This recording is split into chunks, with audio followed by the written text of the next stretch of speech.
Hello, എല്ലാവർക്കും നമസ്കാരം. നമ്മളെല്ലാവരും കുട്ടിക്കാലം തൊട്ടേ ധാരാളം കേട്ടിട്ടുള്ളതും പഠിച്ചിട്ടുള്ളതും കാണാൻ ആഗ്രഹിക്കുന്നതുമായൊരു സ്ഥലമാണ് ഫ്രാൻസിൻ്റെ ക്യാപിറ്റലായ പാരീസ്, അല്ലേ? ഇന്ന് ഞാനുള്ളത് പാരീസിലാണ്. ഞങ്ങൾ ഇന്നലെ പാരീസിലെത്തി വൈകിട്ട്. അപ്പോൾ അവിടുത്തെ ഒരു എയർബിഎൻബിയിലാണ് താമസിക്കുന്നത്. അപ്പോൾ അവിടുന്ന് ഞങ്ങൾ ഇന്ന് മെട്രോ എടുത്ത് കുറച്ചൊന്ന് പാരീസ് സിറ്റി സെൻറ്ററിൽ ഒന്ന് കറങ്ങി വരാമെന്ന് വിചാരിച്ചു. പ്രത്യേകിച്ച് അങ്ങനെയൊന്നുമില്ല, അവിടെ കാണാൻ പറ്റുന്ന സ്ഥലങ്ങളും. അപ്പോൾ ഞങ്ങൾ ഇന്നലെ തന്നെ ഒരു നാവിഗോ എന്ന് പറഞ്ഞ പാസ് ഉണ്ട് ഇവിടെ. ഒരു 1 ഡേ 2 ഡേ 3 ഡേ അങ്ങനെ നമ്മൾ ഒരു 1 വീക്ക് പാസ് എടുത്തിട്ടുണ്ട്. അപ്പം ആ പാസിലെല്ലാം പബ്ലിക് ട്രാൻസ്പോർട്ട് ഫ്രീ ആണ്. പാസിൻ്റെ ചാർജ് 36 യൂറോസാണ് വന്നത്. അപ്പോൾ ഞങ്ങളങ്ങനെ മെട്രോ ഇറങ്ങി. അപ്പം അവിടുന്ന് ഇങ്ങനെ നടക്കുകയാണ്. നമുക്കിങ്ങനെ ഒരു ലക്ഷ്യം എന്ന് പറയാൻ അത്രയ്ക്കില്ല, അങ്ങനെ നടക്കുകയാണ്. അപ്പം നമ്മൾ സിറ്റി മാപ്പൊക്കെ ഇട്ട് ഗൂഗിൾ മാപ്പ് ഇട്ട് ഞങ്ങളിങ്ങനെ നടക്കുകയാണ്. അപ്പം ആ പോകുന്ന വഴിക്ക് കണ്ടൊരു മ്യൂസിയമാണ്, വളരെ മനോഹരമായിട്ടുള്ളൊരു മ്യൂസിയമാണ്. പക്ഷേ അത് തുറന്നിട്ടുണ്ടായിരുന്നില്ല. അപ്പം ഞങ്ങൾക്കത് കയറിയില്ല ഞങ്ങൾ. അപ്പം പിന്നെ ഞങ്ങളിങ്ങനെ നടന്നു. അപ്പോഴാണ് ഞങ്ങൾ വിചാരിച്ചു അവിടെ ഇവിടുത്തെ വലിയൊരു ഫേമസ് ആയിട്ടുള്ളൊരു മോണ്യുമെൻ്റാണ് ആർക്ക് ഡി ട്രയംഫ് എന്ന് പറഞ്ഞിട്ട്. അതിൻ്റെ പ്രത്യേകത എന്താണെന്ന് വെച്ചാൽ, അത് നെപ്പോളിയൻ്റെ സമയത്ത്, ഫ്രഞ്ച് റെവല്യൂഷൻ്റെ ഒക്കെ സമയത്ത് മരിച്ച കുറേ ആൾക്കാർക്ക് വേണ്ടിയിട്ടുള്ള സ്മാരകമായിട്ട് അവർ പണിതാണ്. അപ്പോൾ അതിനകത്ത് അവർ മരിച്ച ആൾക്കാരുടെ മുഴുവൻ പേരും ഒക്കെ അവർ എഴുതി വച്ചിട്ടുണ്ട്. പിന്നെ അവിടെ ഒരു അൺനോൺ ഒരാളുടെ, മീൻസ് അവരും ഇതിനു വേണ്ടി ഫൈറ്റ് ചെയ്ത ആളാണ്, അയാളുടെ ഒരു ബോഡി അവിടെ കുഴിച്ചിട്ടിട്ടുണ്ട്. അപ്പം എനിക്കതിനെ റിലേറ്റ് ചെയ്യാൻ പറ്റിയത് നമ്മുടെ ഇന്ത്യ ഗേറ്റുമായിട്ടാണ്.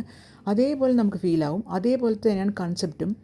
അപ്പോൾ അത് കാണാമെന്ന് വിചാരിച്ച് നമ്മളിങ്ങനെ നടന്നു. അപ്പം നടന്ന ആ വഴി, മനോഹരമായിട്ടുള്ള വഴികളും അതിലേക്ക് ഇങ്ങനെ വെറുതെ ഫോട്ടോ ഒക്കെ എടുത്ത് വീഡിയോ ഒക്കെ എടുത്ത് ഇങ്ങനെ കുറേ നടന്നു. അപ്പം ഈ ആർക്ക് ഡി ട്രയംഫിൻ്റെ പ്രത്യേകത, അത് ഈ അറ്റത്ത് കാണുന്നതാണ് ആർക്ക് ഡി ട്രയംഫ്. ഇന്ത്യ ഗേറ്റ് പോലെ തോന്നുന്നില്ലേ? സെയിം. അതിൻ്റെ മുമ്പിലുള്ള രാജ്പത്ത് എന്ന് പറഞ്ഞ വഴി. അപ്പോൾ ഇവിടെ ആ വഴി, അങ്ങനത്തെ അതിൻ്റെ മുമ്പിലുള്ള വഴിക്ക് എന്താ പറയുന്നതെന്ന് വെച്ചാൽ ചാംസ് എലിയസ് എന്നോ എന്താണ് പറയുന്നത്, charms Elias.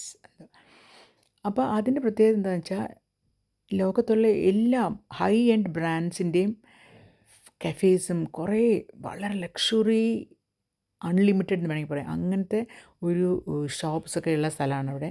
Louis Vuitton, Cartier, കുറേ അങ്ങനത്തെ എല്ലാം അവിടെയുണ്ട്. ഇപ്പോൾ 2 സൈഡും ആ ഒരു സ്ട്രീറ്റാണ്. അത് എത്ര വേണമെങ്കിലും വാക്കിംഗ് സ്പേസ് തന്നെ ഉണ്ട്. ഒരു 4 വണ്ടിക്ക് പോകാനുള്ള അങ്ങനെ ഒരു വാക്കിംഗ് സ്പേസ് തന്നെ ധാരാളം. അതിനകത്തുള്ള ഷോപ്പുകളാണ്. നമുക്കൊന്നും വാങ്ങിക്കാൻ പറ്റില്ല, അത്രയ്ക്ക് എക്സ്പെൻസീവാണ്. ബട്ട് യുണീക്ക് എന്ന് പറഞ്ഞാൽ നമുക്കിത് കാണാനേ പറ്റാത്ത പോലെ വളരെ നല്ല നല്ല സാധനങ്ങൾ നമുക്കവിടെ കാണാൻ പറ്റും. അപ്പം നമുക്ക് വാങ്ങിക്കാനല്ല, പക്ഷെ നമ്മളെല്ലാം ഇങ്ങനെ നോക്കി ഇങ്ങനെ നടന്നു. വളരെ നല്ല സ്ഥലമാണ്. പക്ഷേ എക്സ്പെൻസീവാണ്, നല്ല എക്സ്പെൻസീവാണ്. ഇപ്പം നമുക്കൊരു ഫുഡ്, നമ്മളിപ്പോൾ ഒരു കാപ്പ് കുടിക്കാനോ ആണെങ്കിൽ പോലും നമുക്ക് നല്ല എക്സ്പെൻസീവാണ്.